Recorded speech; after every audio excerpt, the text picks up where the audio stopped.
Podia machel nyakoro mgajwang wakao thuolo mar wake chenro mar Oimore ka eteta ngwen mar angwen damar ganario preo kodadek. Weche madongo walre mang'eny ahinya koro muge piny Kenya kaka achiel kod oko mar piny Kenya. Magi koting'o weche mag siasa kinde mag kweth mar Azimio la Umoja One Kenya. Owacho ni twak winjo bed ni bedo machal kod manotimore tok yiero mag 2018 obino nokelo kwere e kinde ma jatend piny kani e piny Rwanda to wacho ni onge mosruok moro amora. Omedo luwo ni paro migolo mopogore opogore nyakoro mgajwang mago migolo gi jogo mabende gin jotend kanise ma pachoka ka bende gimedo golo pachi kotende kod yie laro gin jotelo ariyo go e pachoka. Nyakoro mogi okoweyo oko motenore kod weche mag dongruok mulo weche mag somo kaachiel kod bende mulo weche mag alwora. Wan ka gima thoth ahinya weche manyien mag Oimore inyalo tudori kodwa e nambari 36000 kata e Facebook Ramogi TV Kenya, YouTube kaachiel kod Twitter handle marwa en @Ramogi TV KE. Kapok odonjo kanyo kor mgajwang wang'ie thuond weche. We believe that the agenda for the national consultations shall be premised on the long-standing issues affecting Kenya. We have never talked about a handshake. That is the language coming from the other side. Penjo koro medore ni twak manosingi ko jatend piny Kenya William Ruto gi ogai mar Azimio la Umoja One Kenya Alliance la Odinga koro biro chalo nade.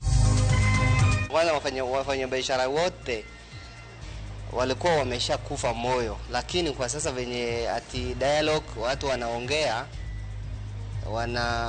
iko matumaini. Naona ni sawa. Jo ohala manomonji kod jonjore boma ma Kisumu koro chako chiro henigi tok chung mar ng'anyo. Number of you are good friends. We keep talking. We are good friends. Therefore, I assure you of good working relationship, of your safety. Ogai marobila Jafeth Kome koro kwayo jofambo ng'uono kowacho ni onge chenro marach ma en godo mar donjore e tijgi.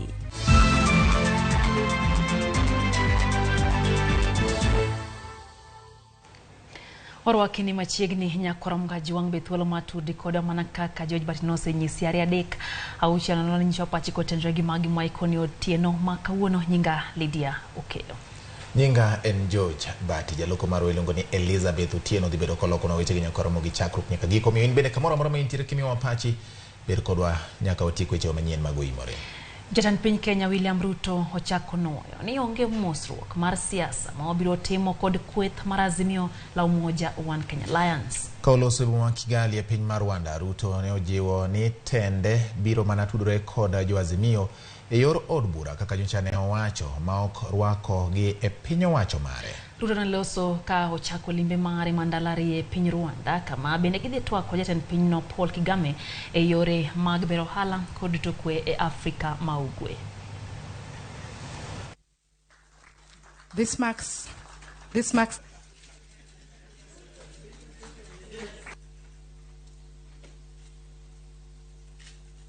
There will be no handshake, but there will be an engagement in Parliament on the issues that have been raised. Those that Parliament can resolve, they will be resolved. Unfortunately for us in Kenya, a handshake has a different connotation. And that is the one that I am talking about. The handshake that brings the opposition and government into some conundrum and a mongrel and an outfit that is undemocratic, unconstitutional, and illegal. We are a democracy. And in a democracy, it is underpinned by a system of checks and balances. Wadhinyime ogai mar Azimio la Umoja One Kenya Raila Odinga oramone twak e kindgi kod Kenya Kwanza nyaka ta kod aput moyiedhi ma komiti mar od bura kaka jatend piny William Ruto ne olieko.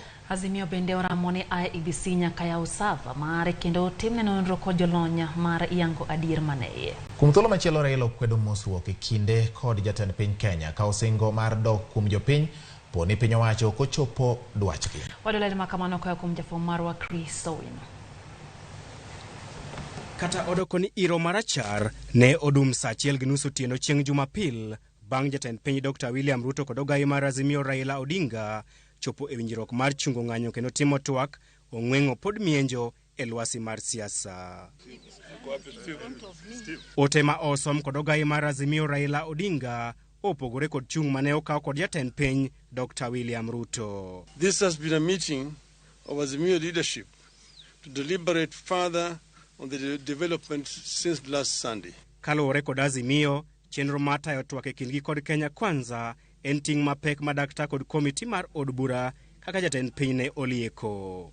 Ewi mano, Azimio dwaro mondo twak makamano otelne kod aput moyiedhi machal gi mano mar higa 2008 mane ochuogo piny owacho mar Barwabar e bwo telo mar mosenindo Dr. Kofi Annan. Our suggestion is to have a conversation at the national level through a process akin to the 2008 National Accord.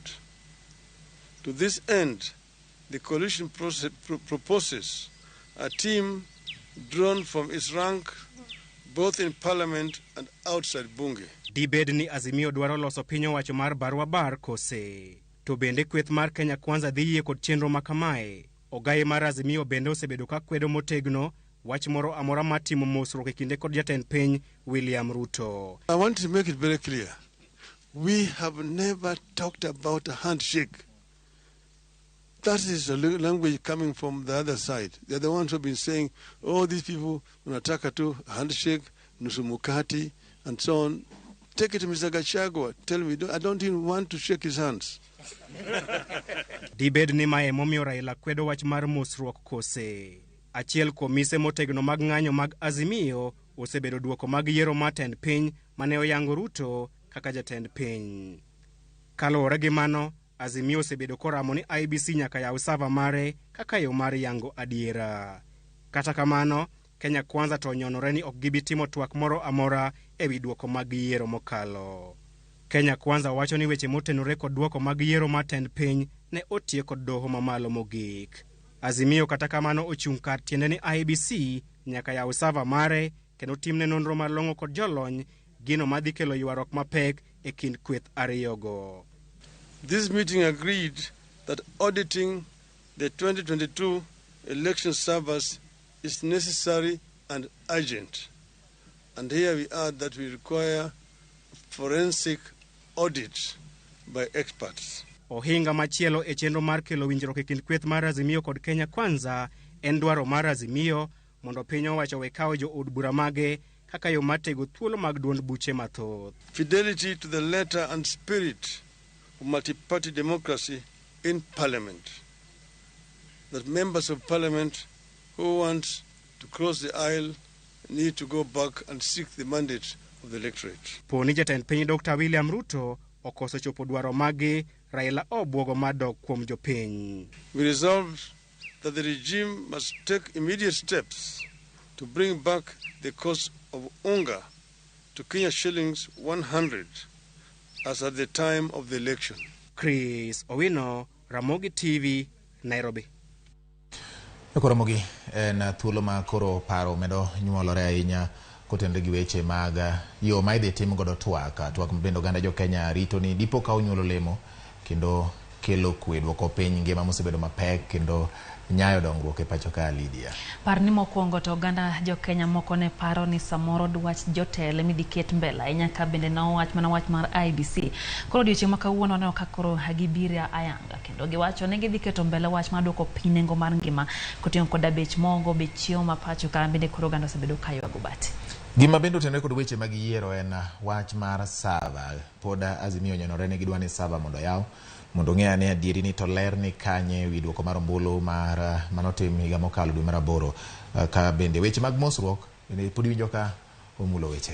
Penjo mathoth bende medo wuok ka koro gimosore ok e donje sirikal to e keto winjruok to kare dibedo nang'o nikech nitiere geno magisebedo ka gimiyo oganda jo Kenya bati. Mana kaka iwacho no Lydia, odhiambo ni wadang'ia ne gik ma koro ne owachi. Nyaka nyocha ne gol lendo mar ni winjo bed ni twak chakore ndalo medo ng'adore. Bende par ni mbele ka wan gi nyasi mar Pasaka bende dhi kawo ndalo moko mag yweyo tich abich ma jaber kata miluongo ni Good Friday kachiel koda odiochieng' mar awuok tich ma iluongo ni Easter Monday mayango to kachiel kod chiel mar jawar kaluwore kod puonj kod ndiko mag yie mar jo Kristo gintiere ka ndalo medo ng'adore oganda jo Kenya bedo gi siso mar ng'eni to duoko dhi chalo nade. Mano momiyo sani nyakwara Mogi wadang'i ane moko kuom gigo ma timore gi thuolo ni kinde ma ikruok dhi nyime ne twak ma oganda jo Kenya ni kodo gigeno ni dipo ka okelo ber ne piny Kenya. We wang'i ane moko kuom gik ma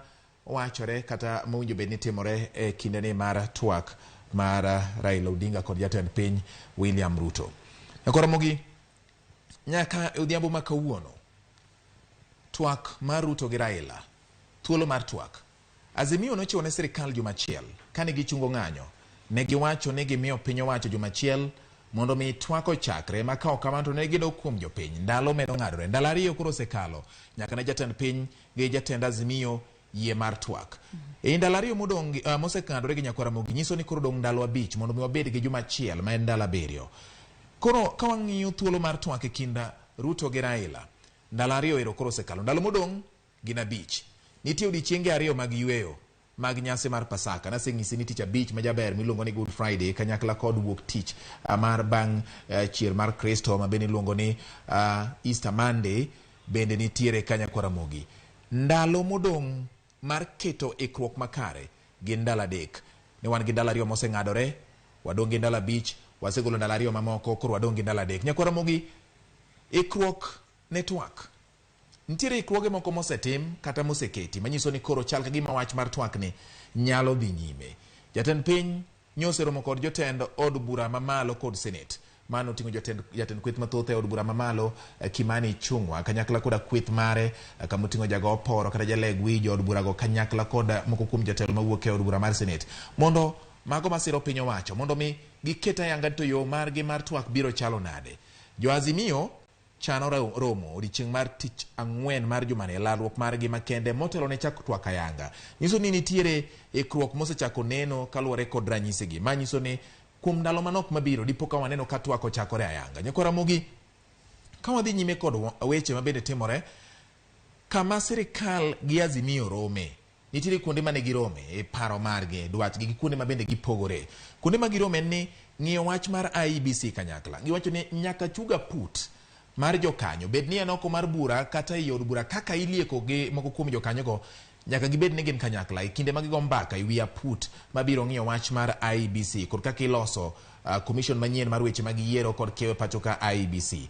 To bende giwacho ni gibiro keto mbele dwach jopiny e twak margi. Kae Lydia Mano wacho ni jo Azimio gi jo Kenya Kwanza wacho ni dwach japiny kopogore gi wach IEBC no kende, dwach japiny bende biro neno ahinya to kotende kod dongruok gi dwoko ngima nengo mar ngima piny.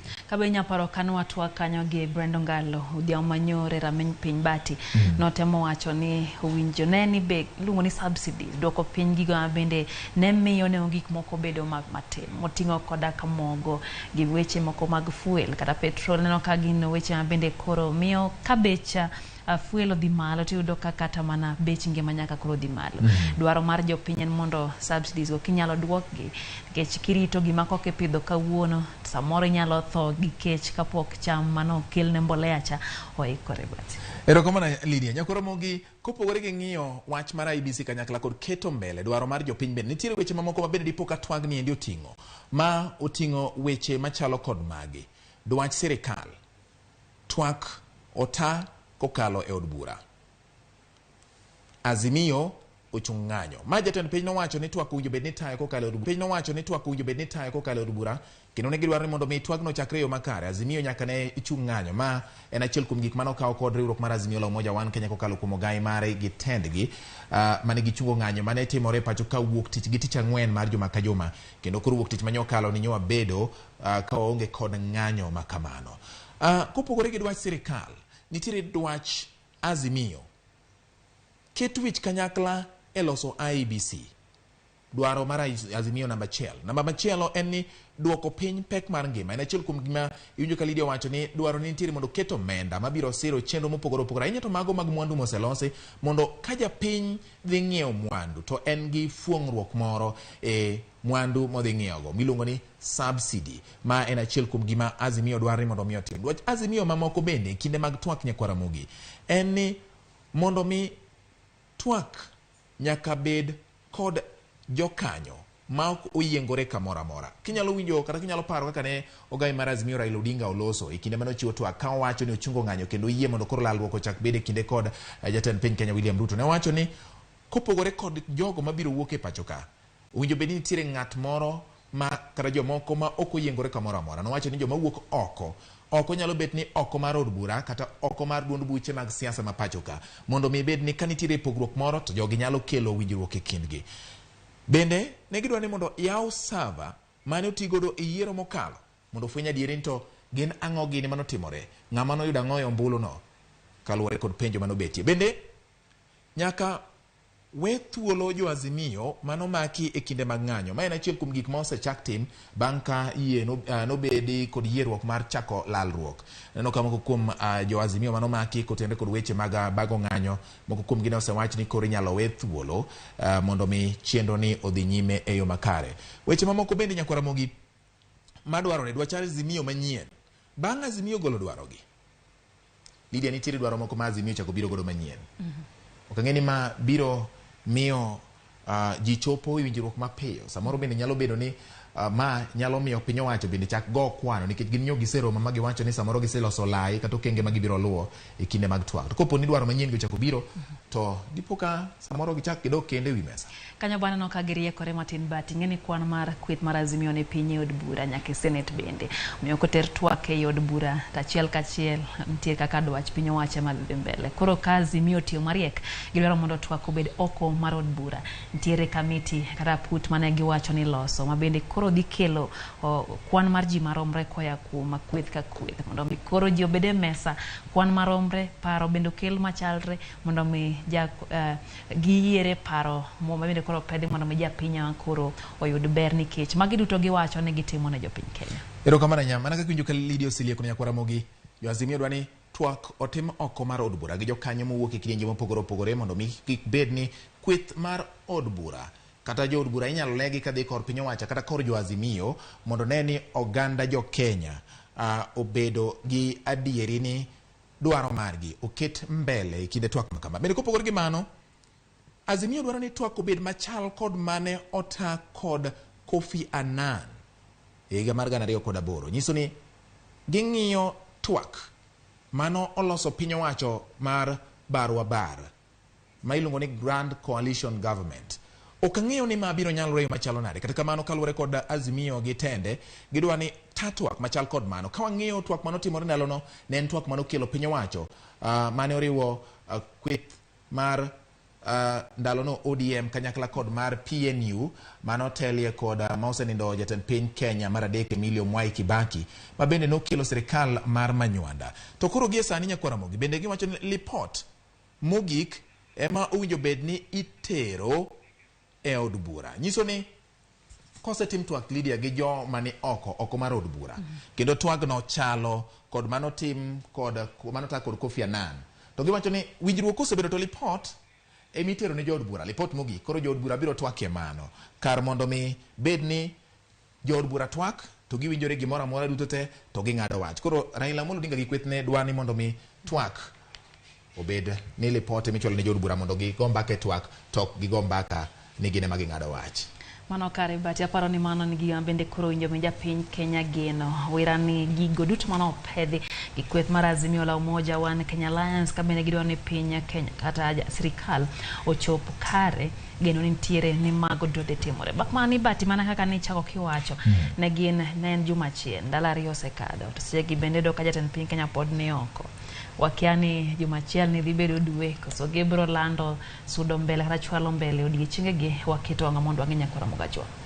Mana kaka en nyakwara Ramogi weche motenore kod wach mar twak ma bende en mbaka makoro mako piny Kenya kidienje mopogore opogore to kata na piny Kenya kende. Winjo ka en mbaka moter nyaka pinje maoko e kinde ma jatend piny Kenya William Ruto dhi e boma ma Kigali e piny mar Rwanda. Wadhi mbele gi weche manyien nyakwara Ramogi wateri nyaka e kaunti ma Homa Bay kama gavana ma Homa Bay Gladys Wanga kod nyawadgi ma Busia Polo Tuma dwaro ne jatend piny Kenya William Ruto kod ogai mar Azimio la Umoja Raila Amolo Odinga oket dwach jopiny mbele e twak magichano bedogo. Kane giloso skund sekondar Maseka ma yudore kar chung'od bura ma Karachuonyo, jotelogo owacho ni jopiny osebedo ka hinyore ka koro nyaka migi thuolo mar yudo fungruok kaluwore gi twak ma ichano no. Maka kanegiloso nyakoramgajo.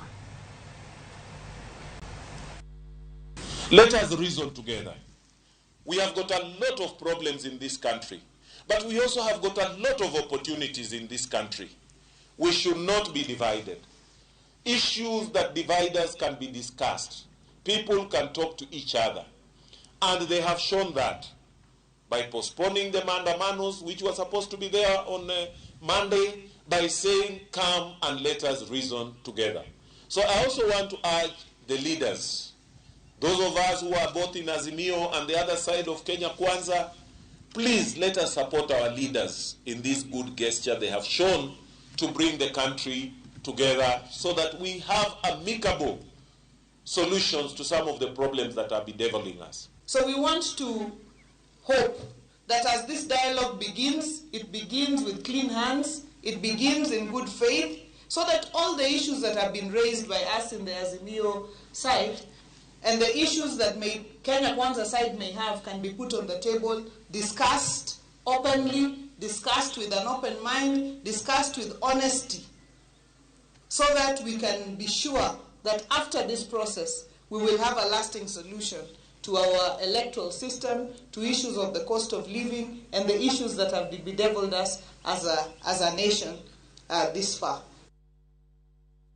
Riwruok mar kanise ma pacho ka NCCK koro dwaro mondo jatend piny Kenya William Ruto kod ogai mar Azimio la Umoja One Kenya Raila Odinga one twak ma ibago tim yo mabiro neno ni kwe mochwere obedo e pacho ka.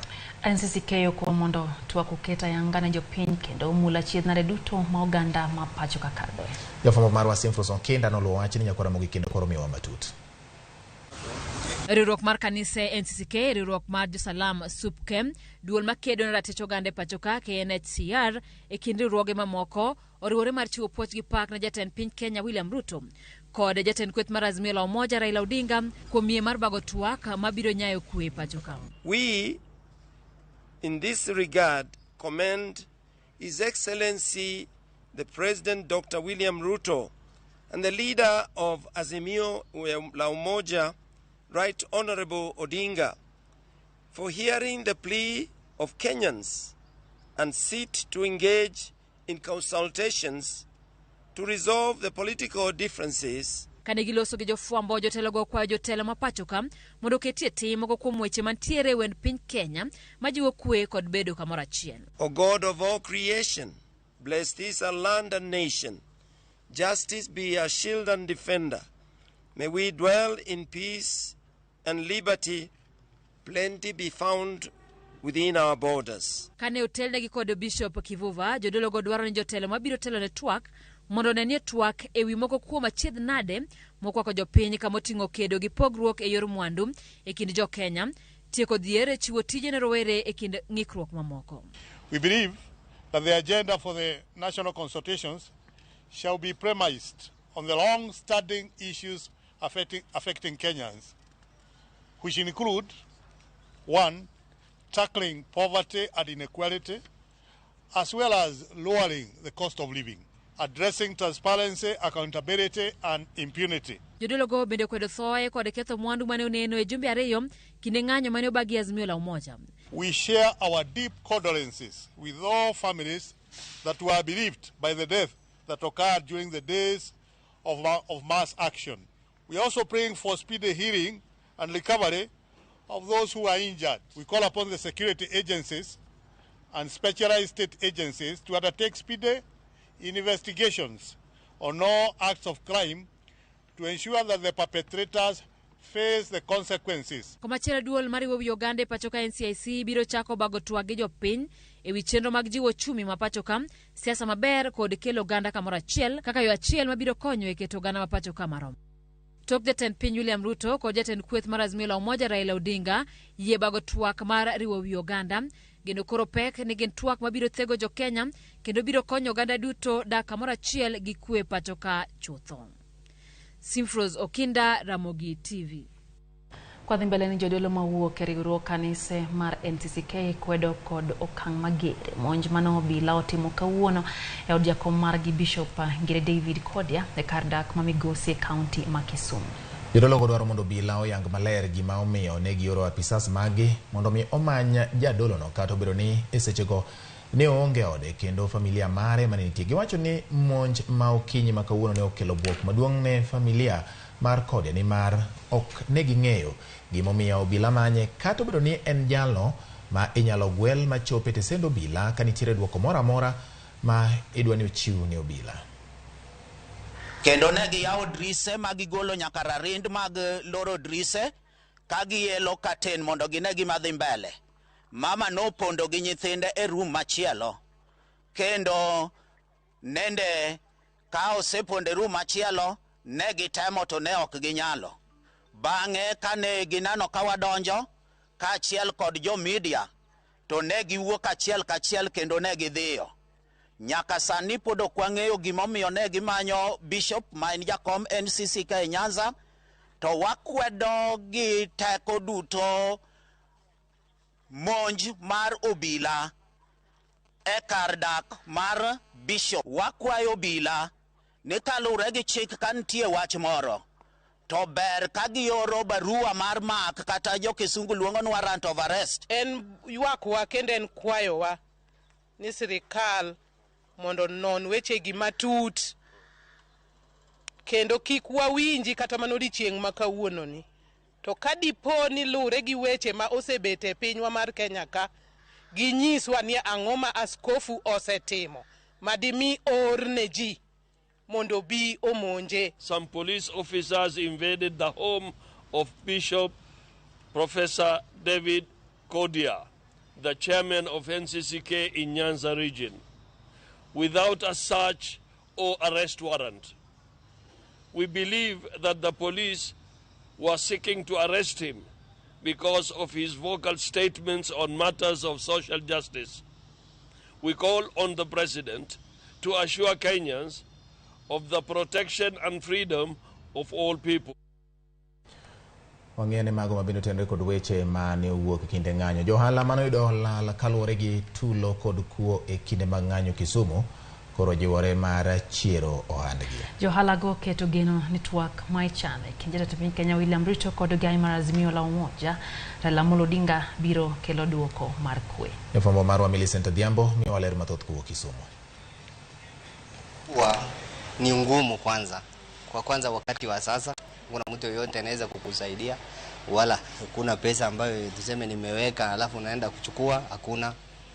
Rasmali yangu yote nilikuwa nimeweka hapo ndani. Endalo ang'wen nyaka ne jonjore monj moko kuom dukni moketho kendo yako mwandu johala e kinde ng'anyo mani obagi kod kweth mar Azimio One Kenya Alliance. Kata obedo ni gikwano lal, okang' mar chungo ng'anyo oduoko geno ne johala e boma ma Kisumu kaka Hassan Hussein. E alwora ma Jua Kali, gedo dhi nyime duka mar Jamia mani omonji kendo yake mwandu ma weg ohala wacho ni nengo gi dirom siling milion 15. Hassan Hussein ma en wuon Jamia supermarket ikore ka ugeno chiero ohande. Tumeathirika pakubwa sana, hata wacha mtu mwenye ameporwa, hata wenye hajaporwa. Kwa sababu biashara unafanya leo, kesho ufanyi, unalipa rent, ufanya kazi. Kama mfano mimi nalipa hapa watu 12 hapo ndani, watu wenye wanafanya ni hapo watu 12. Unaona? Sasa nitalipa watu namna gani? Kwa sasa hivi na repair, natengeneza hata hivi mashelf ilikuwa imevunjika. So na repair nione vile nitarudisha biashara yangu vile ilikuwa. Asani yango fungruok magi yudo kaka johala kotenre kod chungu mar ng'anyo. Tunashukuru. Hii kwanza tulikuwa tunakufa moyo. Kwanza wafanya biashara wote walikuwa wameshakufa moyo, lakini kwa sasa venye ati dialogue watu wanaongea iko matumaini. Naona ni sawa. Naomba tusirudie kwa maandamano. Tunaomba waelewane, wakubaliane, maisha endelee kama kawaida. Komachielo, karkano ringre jomotho mar kwe funeral home mayudore Ramogi bende geno chier. Jomaundu ariyo ma itudo kod monj kaachiel kod yako mwandu pod odinnegi e tesend obila kendo biro chwalgi e nyim doho tarik 14 dweni. Johala geno ni twak mabiro e kind josiasa biro kelo kwe kendo nyayo lwasi makare mar timo ohala kod dongruok.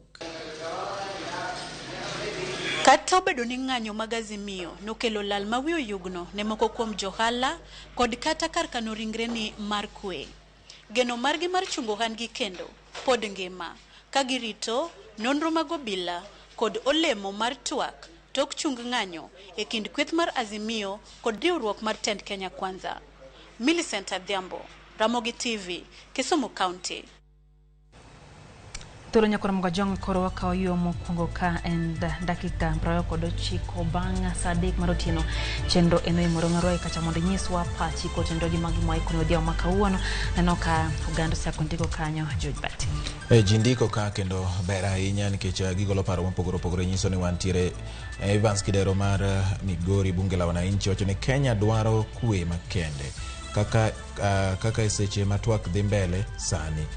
Jolemo mondo mi olam ne piny Evans Kidero bunge la wananchi Migori wacho kamano. Kasto Bati gi Lydia Jafet Koome okaw ting' mar jofwambo mane ohinyore e lweto bila korka okwang'wono mano jakosegi ochieng' wacho kamano en bende. Kabeno kanyo ka Mandela Oniala wacho ni en tire kodwa chendo wacho kanyo ni wach mongo gi fuel emonjo bedni keto mbele mondo mi oganda odagie ngima makare. Enoka kawuok yugi so ni sava tiao ticha Bati kiane wana ngama bro duoke kata kamano kita wange ka chieng' moyawe to abro kete live. Correct. Jackton Odolo Odando mano wuodi Imbo Nyamonye wacho kanyo ni omora ahinya gi jatend piny Kenya gi jatend Azimio Raila Amolo Odinga kuom yie mondo mi gibed piny gi jatend piny Kenya William Ruto mondo mi gitwage weche bende kelo fuere pacho ka. Sam Nyakwar min Pamela ne wacho kanyo ni en bende Ramogi TV chopone gi makara gi kanyo gideno wuoda min Love. No Juma Orundu mano kanyo pasta kantiere Yugis wacho kanyo ni en bende entiere kodwa chenro makawuono jadolero kamano kuom kete mana ka chenro mar Oimore. Baba papa mar wang'apala Kabondo wacho ni waketo wang'wa kete kawan nyalenda loa milimani ka en mana ni warito what next bang' weche mag twago. Fredi Kabia Nyong'o wacho ni Kashagwa ema semo Ruto. Donge unyalo paro chieng' manene Ruto gi Raila loso winjruok ento koyo chame e bath Ruto. Koro nago joma ne ng'isi ni gin kachero mag chuny ji. Pastor Komborwa wacho ni wuod tsunami kaka nene no koyote. X-ray mar chuny gi paro ng'e gima ng'ato paro. Erickson Ramsey Ochieng' chane Raila duok ji ndara okone ka winjruok dhi bedo. No sebedo ge mano koro chuny otho koso oseng'awa. En koro en janabi oneno mbele. Jakoro. Mandela Oniala aneno malera ahinya kaka anene an ni wach mogo gi fuel emonigo ketno mbele moloyo jopiny emonjo bedne kwongo. Washala Movina Chieng' mano Movina Kinyi kachiel gi Alan Tindi mano Kanyada wuod Kanyada nyal Kinyi entiere mbita Ramogi TV chopo yo makare nyakoro mga juang mediko mawaka yo matine chenro mar Oimore kata kamano Bati to duogo nyakoro Ramogi pod wan gi mathoth weche manyien mag Oimore.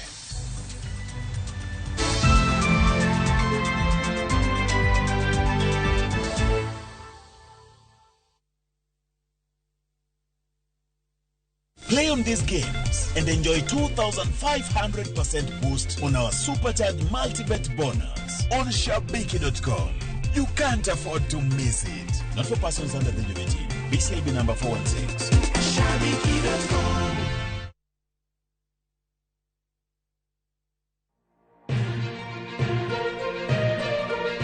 Weche manyien mamulo dhod chunyi maiye gin mago machiegni kodi. Weche thieth, anyuola, ohala to kata rita. Ka utuch to wan kode. Kotimore skunde e gweng'u ne wedeni kata osiepe magi duto wan go. Wan kae mar neno ni ng'eyo gima biro kendo bedo gi ikruok motegno. Onego ing'e gima timore e seche motimore mapiyo piyo to mae e kama iyude wechego.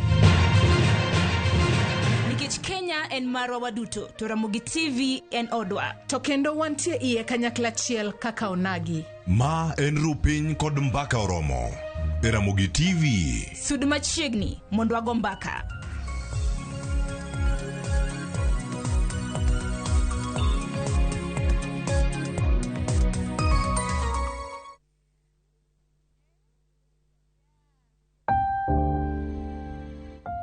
Onego wachung' kachiel gi jowetewa e kinde kuyo. Kilalo ng'ato miero, to diher mar lando tho kod liel mare. Ramogi TV biro chung' kodi e miyo jalno miero kopo maber.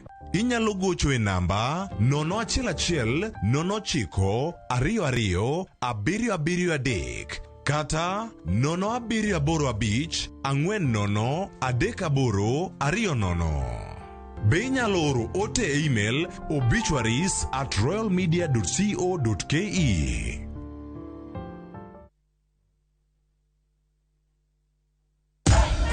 Unlike other insecticides which are imported, Bolt is primarily manufactured with locally grown pyrethrum, which means that local farmers benefit and our economy grows. Buy Kenya, build Kenya.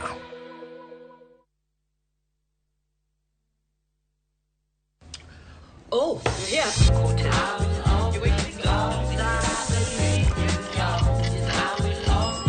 Friends becoming family. Home-cooked meal. Ice-cold Coke. That's the recipe for magic. Make your mealtime more magical. Buy any participating pack. Check under the cap to get your code and stand a chance to win free food shopping for a year, plus millions in instant cash, airtime, and shopping vouchers.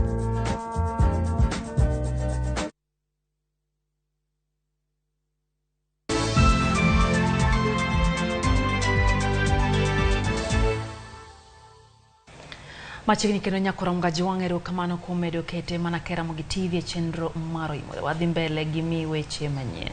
Wang'eni mag motene kod weche mabende nyocho tenre gi ng'anyo. Gai mar obila Jafet Koome koro go bade piny kowacho ni tende biro tego osiep e kindgi kod jofwambo mapacho ka kod obila.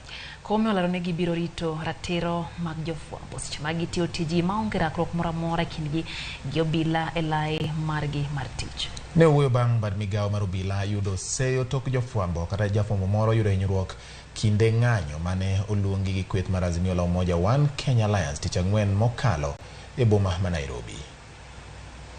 I need to let you know I have relatives who are journalists. Yes. I have close friends who are journalists. Can you imagine one day waking up with the wish to arm a close friend? Can you imagine of that? So, you are, incidentally, a number of you are good friends. We keep talking. We are good friends. Therefore, I assure you of good working relationship, of your safety. Any time you feel you are in any way threatened, any issue causing you discomfort in terms of your security, IG is available. Welcome to Jogo House. Tell me, there's this police officer threatening me. And I will offer you safety, security, protection, just like any other fellow Kenyan. Wadhi Laikipia, ng'atachiel ochiel gi magina kangamia pagabiriyo mag spika maod bura machon Francis Ole Kaparo bende okwale kadak madoldol e kaunti ma Laikipia otieno manyoro. Kaka Judith Omondi koro lero, jonjorego ilieko ni ne oa e kaunti ma Isiolo. Dweche ariyo osekalo nyaka ne piny owacho land rakruok ayanga kon jonjore makwalo jamni kendo nego ji alwora mar nyandwat mar hoho mar okak mar piny Kenya. Kata kamano, jodak ywago kwe kaluwore ni podi monjo gi odiochieng' ka odiochieng' kod joma undu manego ji kendo kwalo jamni maggi. Wuok tich gotieno e kar dak madoldol e kaunti ma Laikipia, jonjore no monjo dala spika machon mar od bura mamalo Francis Ole Kaparo kendo ne gikwalo ngamia 17. Ng'atachiel ma jahigni 58 mane rito ngamiago ne ochiel gi magina kod jonjore maliekore ni ne oa e kaunti ma Isiolo. Hamna karibu siku hizi, hamna siku ama wiki ni kubwa, siku ambayo hawa jamaa hawajakuja wakapeperusha mifugo. Ngine zitapatikana zaidi mbele kabisa, mbele ya Wamba. na wale watu wa jamii ile kutoka kaunti ya Isiolo na kutoka kaunti ya Samburu. I wish to pass my heartfelt condolences to the family of Mr. Pokisa Leitiko, who was innocently killed in a cold blood by bandits. We demand justice to the bereaved family. Sad to note, on December 5th, a senior chief, Jacob Yangele of Ilimotiok location, was killed in a similar manner, this just being a tip of iceberg of the atrocities being committed to our people in Laikipia. Jodak madoldol koni joma undu osemonjo gi diuchiel jumachiel kendo kwalo jamni makwan gi poko yangi. Sisi hatuna usalama sahi kabisa, sababu kama wiki moja sasa au wiki mbili ng'ombe karibu kundi 4 imeenda, ingine bado iko mpaka Buamba police station. So sijui watu wameamua sisi tuame Laikipia North na hatujui mahali tutaenda. Sisi tumetoka msituni, tuko nje ya msituni, tumenyang'anywa. Mlinzi wangu ni nani? Kwa sababu nilifikiria labda kutakuwa na uwezekano ya kuzuia jambo lilitokea jana. Jaod bura mabaringo North Joseph Malikap ne okwayo piny owacho mondo rida rita ne jopuonj e skunde manie gwenge mamonjo jimbore. Malikap ne loso bang' riwruok jopuonje makupet bogo daro jopuonjegi e gwengego.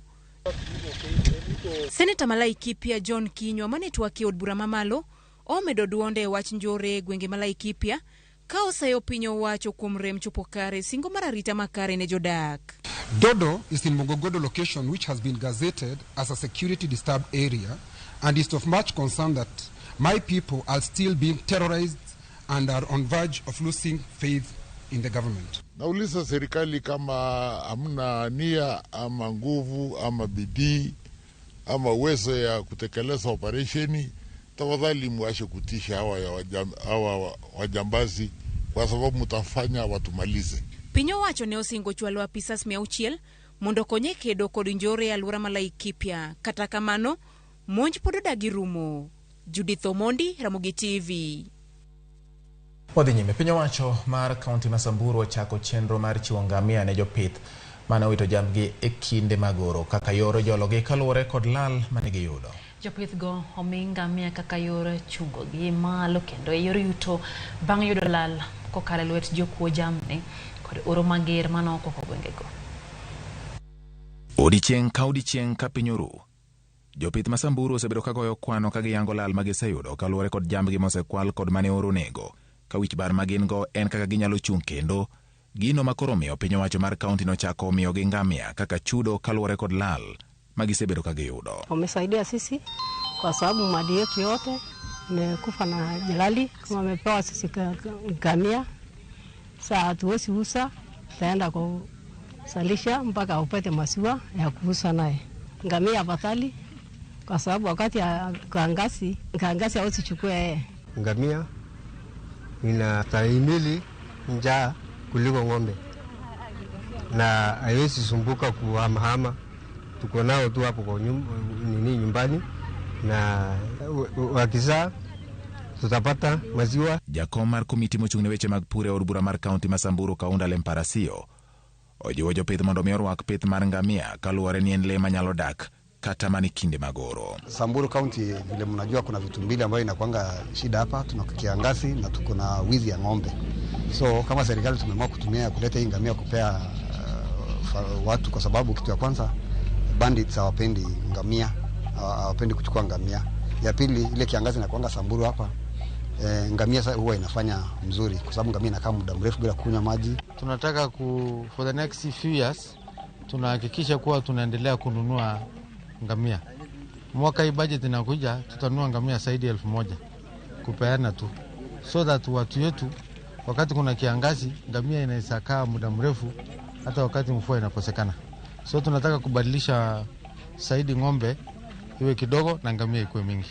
Gavana Masamburu Lati Lelelit kata kamano jiwo joma oyudo ngamia mondo mi oritgi maber kendo kik giusgi aoyaye mondo gibi giyud resruok e kinde mabiro. So tunaomba watu wetu sana wasiuze tena ngamia. Ngamia ni breed mzuri sana kutoka huko Somalia, mali zingine.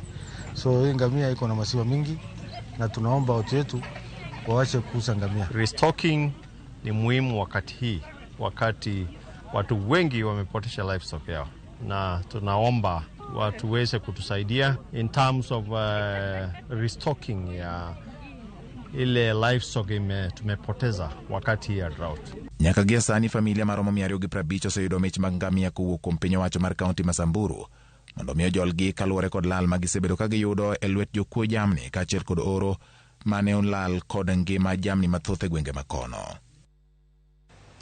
Ramogi jongo kil kod jaohala moro chwale doho ma Nairobi kendo kuom mayo japiny Amerika moro omenda maromo shillings tara 130 bang' wuonde gi mula mabandia. Nicholas Otieno Ndolo gi Thomas Otieno Ngoe ne ochopo nyim jang'ad bura maduong' Zainab Abdul ka iseyogi gi ketho adek moting'o yudo omenda e yor mibadhi, riwruok e ketho chik kod ketho mar kuo.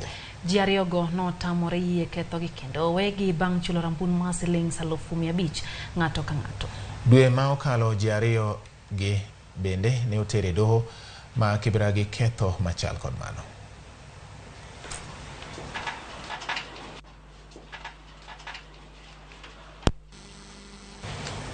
Wasura ne nyako Ramogi jodak Maseka kagwa e kar chung'o bura ma Karachuonyo ma osebedo gi midhiero mar pi koro oyudo fungruok bang' piny owacho mar Japan chako chenro mar keyo negi pi maler. Pigno ma ogole nam lolwe ka itiyo gi teko stima oketi e skul sekondar Maseka ka jopiny manie alworano biro yudo thuolo mar tiyo gi pi makamano. Jambete mar piny Japan ne piny Kenya Ken Okaniwa, gavana mar kaunti ma Homa Bay Gladys Wanga kod gavana ma Busia Apollo Tuoma ne otimo limbe e kar pigno ma bende dhi konyo e tieko nok mar pi mosekwako alworano kuom thuolo mathoth. Chenrono muonyo omenda maromo shillings milion 11.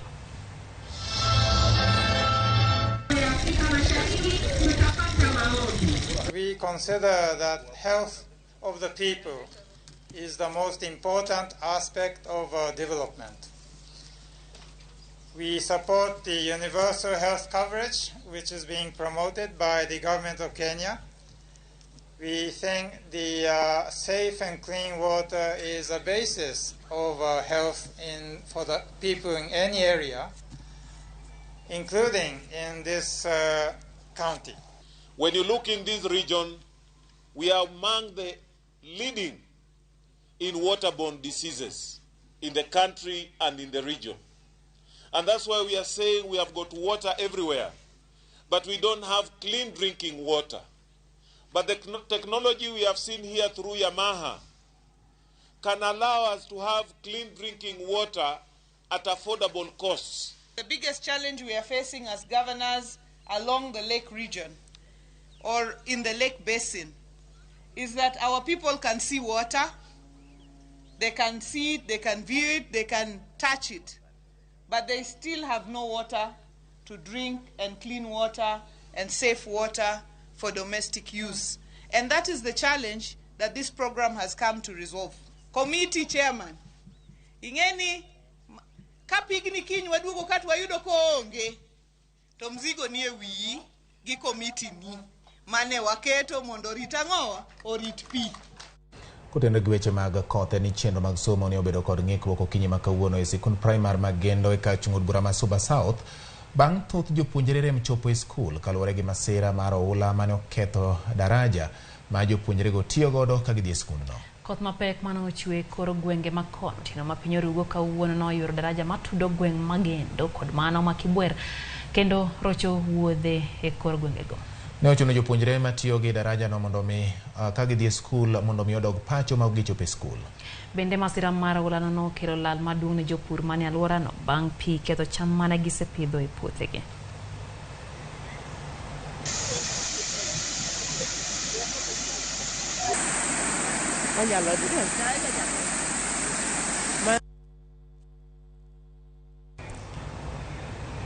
Wasura ne kendo nyako Ramogi ka wadhi e masira machielo e kaunti ma Siaya ni luoro nitie ne ng'at achiel owito ngimane kar kunyo mula ma Sogo Kochieng' e gweng' ma Central Lagos sub county e kaunti ma Siaya. Wachore ni jalno kod jowadgi mamoko adek ne rik golo pi e bur mula e kinde ma lowo nosinyore ma oikogi.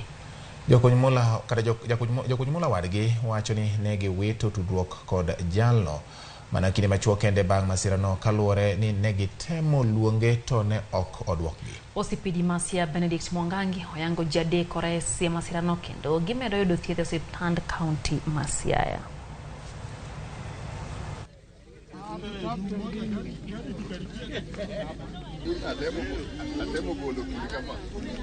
Kaka ng'ama osetiyo tijni aming'a kuom higni madhi 20 gi wiye ma 30, an go juzi mar donjo mondo akonygi.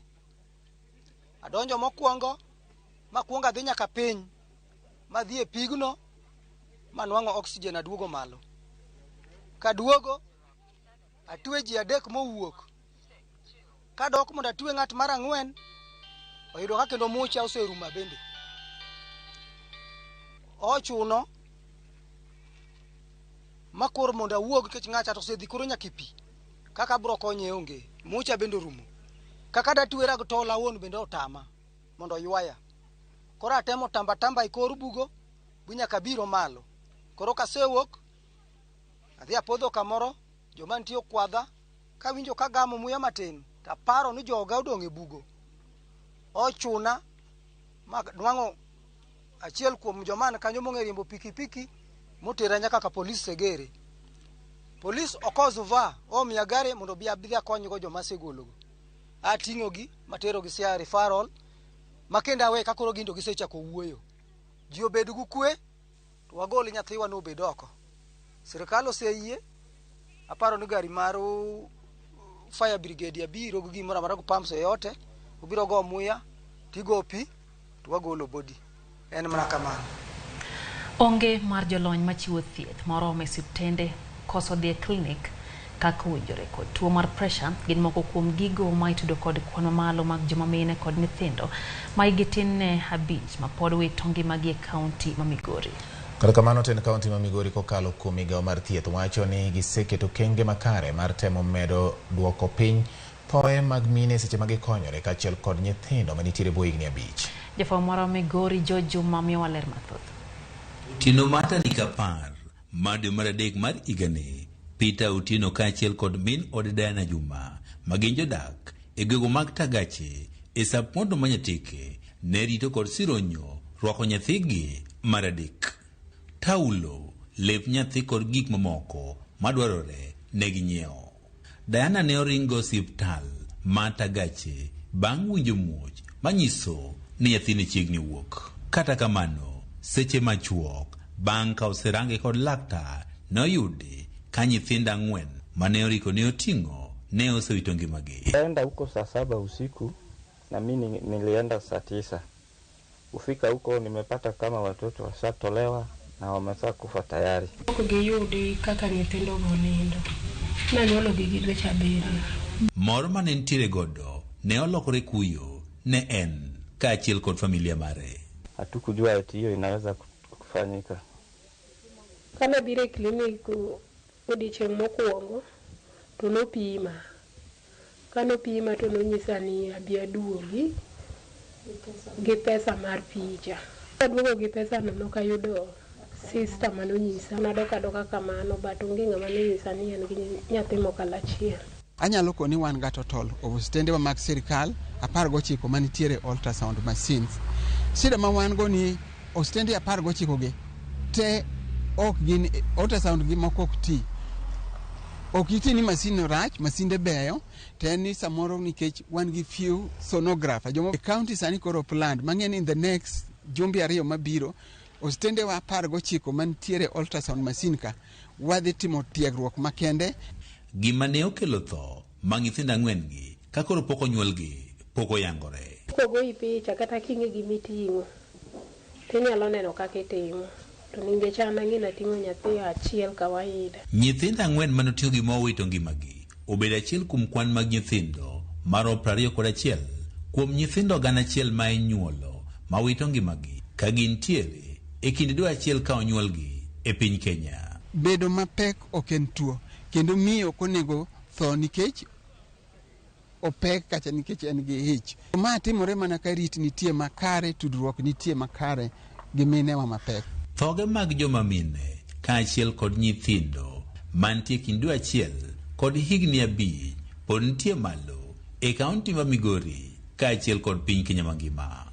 Thoge makamae osetudi kod gigo mopogore opogore ma oting'o tuo mar presa. To gigo mamiyo samoro pod mine koro pod tho, wawacho ni mine moko chako klinik kodeko.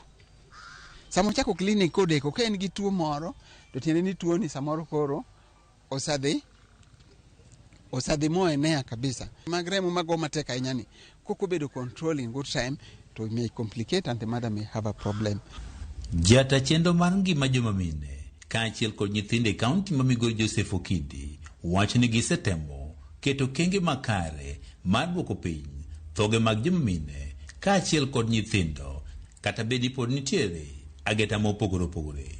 Mine mogamore e gwengewa ma Migori ka 97 atamalo 97 bire klinik mokwongo mag joma mine. Sama mine obire klinik tiende ni giyudo puonj makende manyalo miyo ging'e ka sama gin gi shida gi dala to ginyalo ringo gibi osiptal mondo giyud ritruok, giyud konyruok.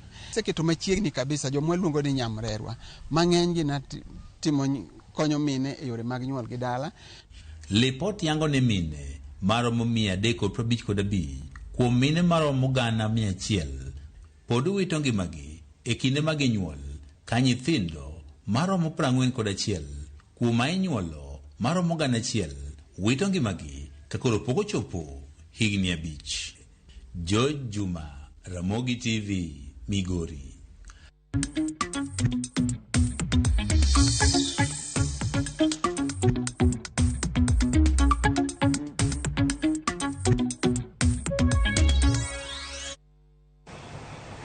Machiegni koro donjo weche mag ohala. Jatend piny Kenya William Ruto koro singo ni omenda ma ichulo jodongo ok bi leo kochakore dwe mar 6 mar higani. Kanoya wayanga romo mar juma achiel mar jiwo ngima maber ma oganda ma osedhi yweyo mano bang' tich.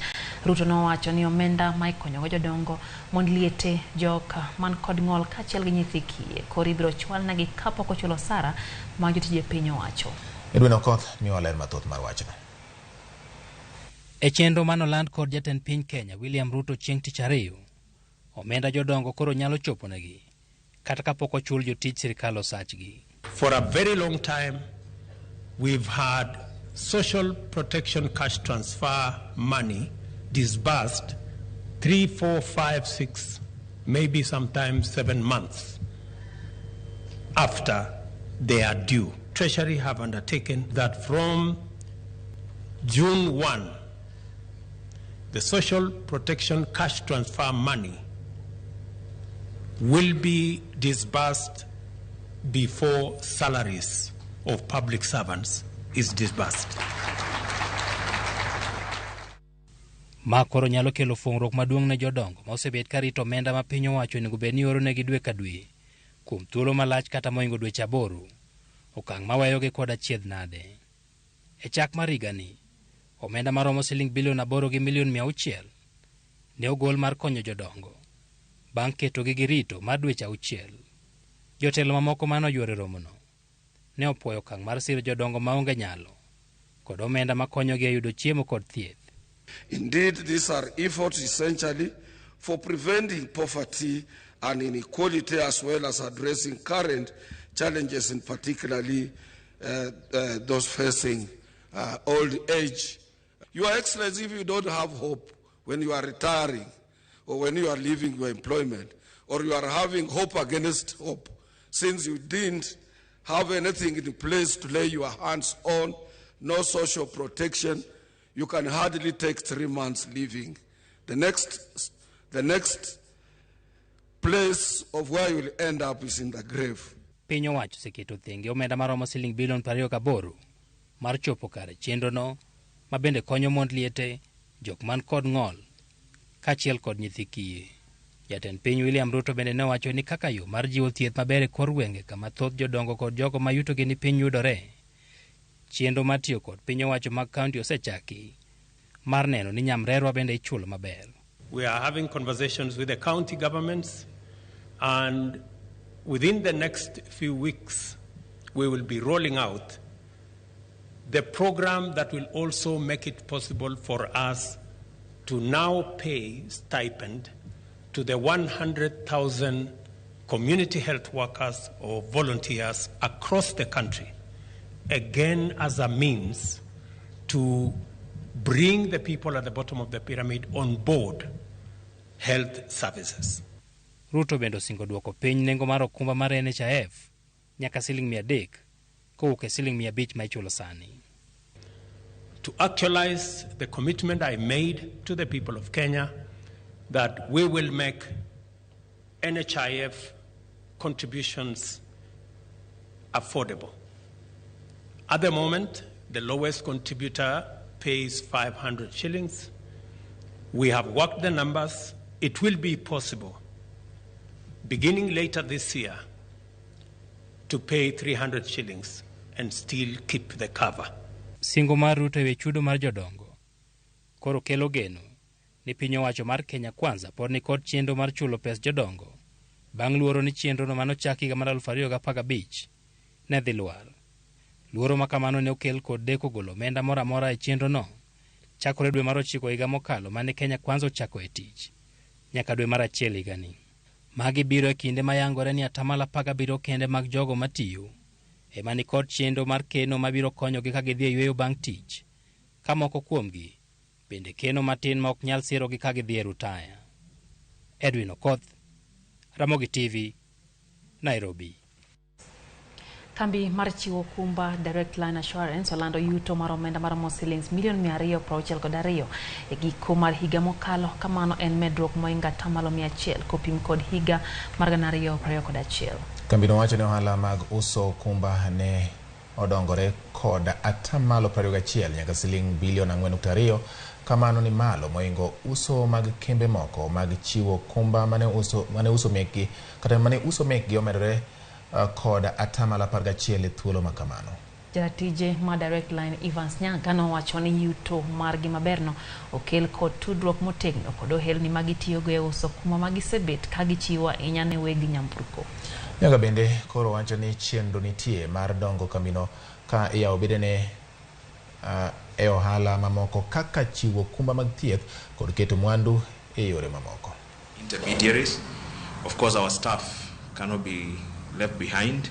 They have done an incredible job to ensure that we have this kind of results. And I think that the strategy that we launched in 2021 will continue to help us as a company to continue to grow the business. We launched a diversification strategy in the year 2021, which we call Beyond Motor. As you would remember, Direct Line has been predominantly motor as a business, as an underwriter, but in the year 2021, we received our full license to underwrite all other classes of business, which we have continued to see some growth, but we are going to be even more aggressive moving forward to make sure that we grow all the other lines of business in order to de-risk the portfolio that we sit with as Direct Line. Piny owacho bwo migawo mar riwruoge mag saga kod ohala ochako chenro mar tiego johala matindo tindo e yore mag bero yutogi. Okang' ma kama bende geto bugodero mar chiwo ma ipidhe pacho ka. Joja oko miyo ler ewi wachno. Ne en nyasi mar puodho johelni kaachiel kod jopur matindo maromo 500 mosebedo katiegore thuolo mar dweche 3 mosekalo yore mag bero yuto magi. A round of applause to all of you. E nyasi no mane obagi Mombasa, jatend migawo mar riwruoge mag saga kod ohala Simon Chelogui koni jopur mathoth osebedo ka jwang'o tij pur kaluwore gi yuto mani piny, gino mikoni duoko piny kiwango mar chiemo e pachoka. On maize, which is our main staple food, we produce our demand is approximately 52 million bags. Our farmers are only able to produce 40 million bags, meaning year in, year out, we have a deficit of 12 million bags. It is our desire and hope, by investing in subsidized farming, fertilizer, and inputs, we will be able to breach the cap of 12 million bags and take away the shame of always suffering and complaining of food insecurity. Okoni jopur mathoth ywak ne jo black kuom ketho nengo mwandu mipure pachoka, kochiwo ranyisi mar pur mar majan kod kahawa miuso e nengo mamalo e pinje maoko bang' kosegole pachoka, kuma jopur to dong' mana ka gwonyore gi pado nikech nengo mani piny. You can never explain how coffee in New York, the same AA grade, is sold for $800 per bag. And here in our Nairobi Coffee Exchange, is sold for 200 shillings a bag. It cannot explain. The entire 600 is borne by brokers, dealers, and logisticians. The farmer is the most affected in this of pricing. Tiyo kanyakla gi riwruoge mok mag piny owacho e tiego jopur kaachiel kod johala matindo gikoni geto miyo gi lony makare mar bero kiwango mar chiemo kod yuto e ohelni magitimo. Our challenge has been training and lending to people who may not have knowledge on running their businesses. And some of the initiatives that have come, and the reason why I'm truly here, is to partner with private sector. We believe in a world without hunger and a planet respected. And we cannot do that if we don't partner with the governments, we don't partner with our customers, which is the SMEs, and with our farmers at the end of the day. The 500 stockists that are graduating today are agents of change. What they have learned, they will put in practice to be able to touch millions of farmers, not only to improve their productivity, which, as we have all heard, we need to get food secure. George Aoko, Ramogi TV, Mombasa.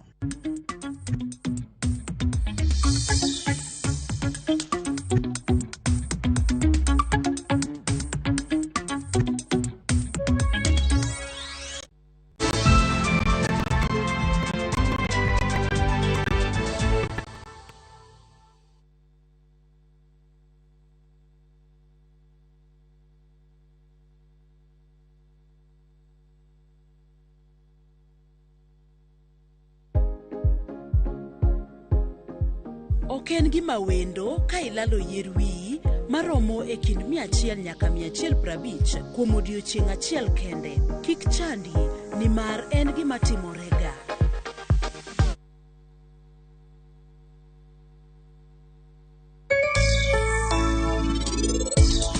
Onjiri madichuo onge gi gima bor kae. To madhako tidhi yudo ka nigi iwe. Kodwa ni nyisa kuma nyathina nitie nono an aboloko kita.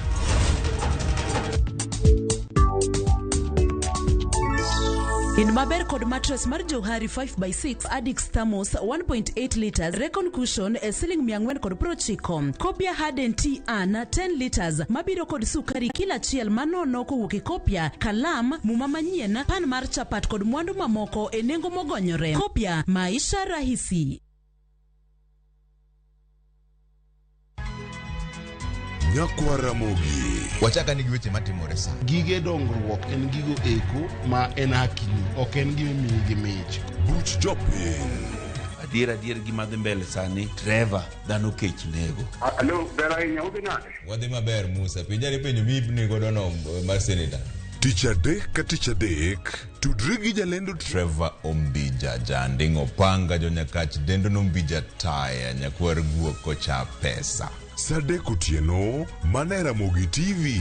Kik bai.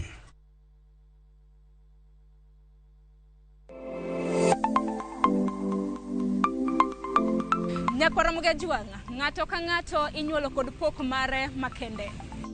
Hero mara mar okapu nochakre chon. Nafwenyo ni mae gima hero timo, mae gima lwetega nyalo loso. Ramogi TV koro mi pok mopogore opogore manyalo loko ngimani. Nitie gima iluongo ni giving back to the community. Like iga moantie ni asepuonjo ji ariyo nono. Parni chenro mar pok opogore nyakwa Ramogi juanga biro ni chieng' tich ang'wen ka tich ang'wen. Chakre saa 2 nyaka saa 3 mar okinyi. Kod an Sharon Ong'ao. Kik bai.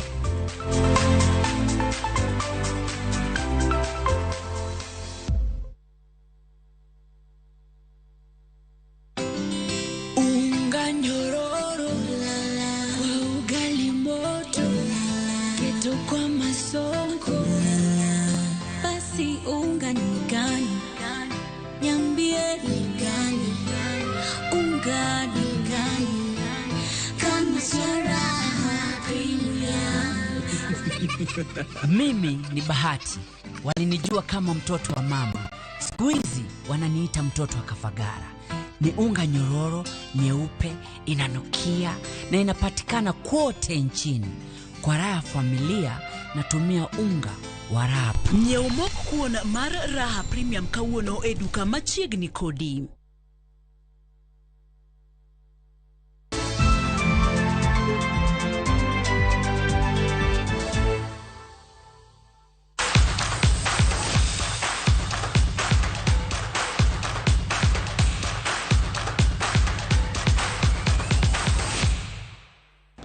Machiegni nya koramuga jongo weche mag tuke midhiambo makawuono. Nyinga en James Opondo. Tuke adhula lig maduong' pacho ka KPL duogo odiochieng' makiny bang' ka oyweyo mar tuke mag FKF Cup mane otuki odira mokalo. Klab mar Gor Mahia momako thuolo mokwongo e chung' mar timbe biro rakore gi klab mar Sofapaka e lap ma Kasarani Stadium kochakore saa 9. Tugo mabiro bedo mapek odiochieng' makiny biro bedo kind joloch higa mokalo Tusker FC gi klab mar FC Leopards. Klab mar Tusker omako thuolo mar ariyo e chung' mar timbe gi points 39, points 6 tok kogalo. Kumachielo Ingwe omako thuolo mar adek, points 7 tok klab mar Tusker FC. Tielo mar ariyo mag lig nochakore jumbe ariyo mokalo ka timbe auchiel nikod thuolo mar kao lig marumo dwe mar auchiel. So I think we'll have nearly everybody around, so it will be easier for us to maintain that one, the short period of the fixture. So we want to at least make changes all the time, so that we can maintain our fitness level. Bang' wito thuolo kuom ndalo mathoth mar duge e lig maduong' mar adhula KPL, klab mar Shabana gikone to neno lek ka lek margi nyalo chopo e wang'e ka geno en mar dhi mbele gi duoko maber e lig mapiny mar NSL. Shabana ma wuok e kaunti ma Kisii nyaka sani omako thuolo mokwongo e chung' mar klepe bang' tugo tuke 17 ka gin kod points 38. Klab no noloyo klab mar Kajiado FC gonde 3-0 e alap ma Ildamat County ma Kajiado ka paro duto koro ginywako mar mako thuolo mokwongo nyaka giko mar season ni. Sami Okoth ma en kocha mar Shabana nigi geno ni yowuote biro rido i tugo nyaka gikaw lig mar NSL kama biro miyo gi thuolo mar donjo achiel kachiel e lig maduong' pacho ka. Shabana biro rakore gi klab mar Silibet chieng' Jumapil.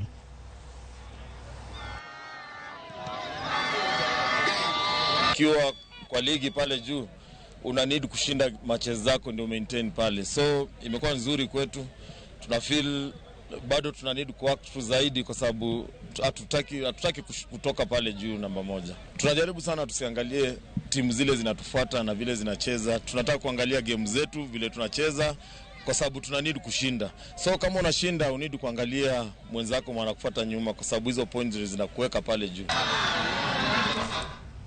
Riwruok matayo tuke mag ng'wech pacho ka AK biro yiero jotugo maromo 50 mabiro ting'o nying Kenya e tuke mag Africa Junior Championship mibiro bagi kochakore tarik 29 dwe mar 4 nyaka tarik 3 dwe mar 5 e piny mar Zambia. Kano wuoyo gi jofwambo e apisi mag AK, jatend kidieny mar dongruok jotugo matindo Barnabas Korir nowacho ni gibiro bago tuke mag yiero jotugo chieng' Ngeso gi Jumapil e alap ma Nyayo Stadium. Bende nomedo lero ni ibiro tim nonro kendo goyo peksen oboke mag nyithindo mondo kik mibadhi mag wuondo higa bedie. Under 18 athletes will include the athletes that are 16 or 17 years on December 31st of the year of the competition, that is now. Main objective for us is to make sure that we defend our title, which we won in Ivory Coast, that is under 18 athletes, and then of course try to regain or to win the under 20 championship. Team mar Akam 1 gi Moisures Net joloch tuke mag kapu mag jotugo adek nigi koni tielo mokwongo mane obagi e lap ma The Aga Khan Grounds County ma Mombasa. Tugono mane ochan gi riwruok matayo tuke mag kapu pacho ka gi koriwre gi kambi mar Red Bull. Kenya noduogo e tielo mar 4 ka nomiyo timbe mopogore opogore thuolo mar laro tiko mar dhi e tuke mag pinje mangima mibiro bagi e boma ma Belgrade piny mar Serbia. Moisures Net team mar Storms points 18 kuma par ka gibiro rakore gi kod team mar Moisures Nets B mane obedo joloch e nus finals machielo. Akam 1 gi Kaya TV biro tugo e finals kidieny mar Makeini ka Moisures gi Storms biro rakore e finals mag yowuoyi.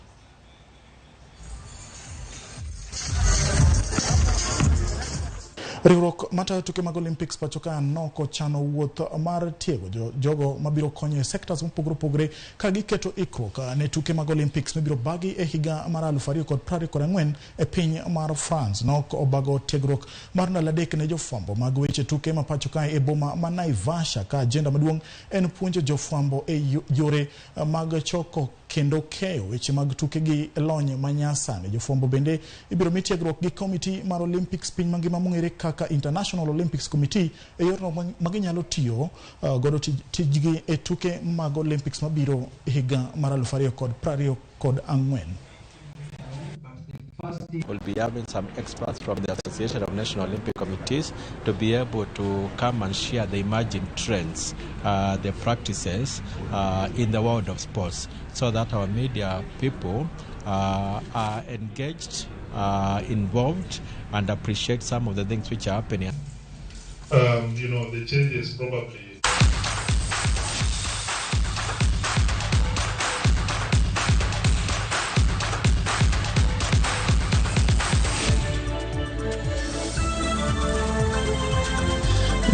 Ramogi juang kanye mochope giko mar weche manyien e chenro ni mar Oimore. Kata kamano Batigi Lydia wuod mwalimu nyiso wan wadhi e piny mar Amerika achiel kachiel.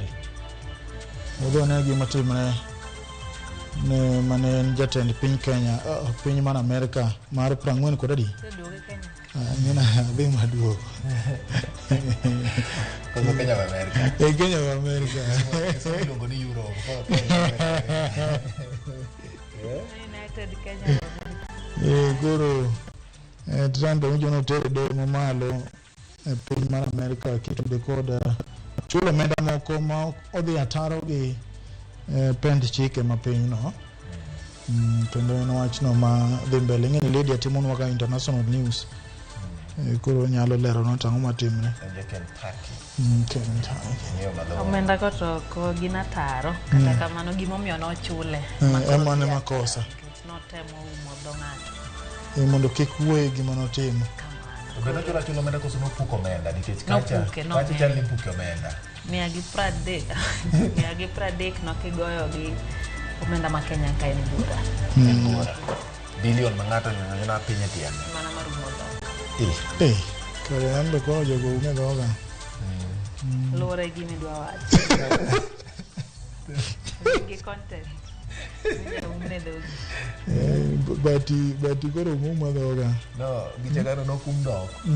Niumo wang kamera mamako tipo moko mag sinema. Nikech kamera no nomeny.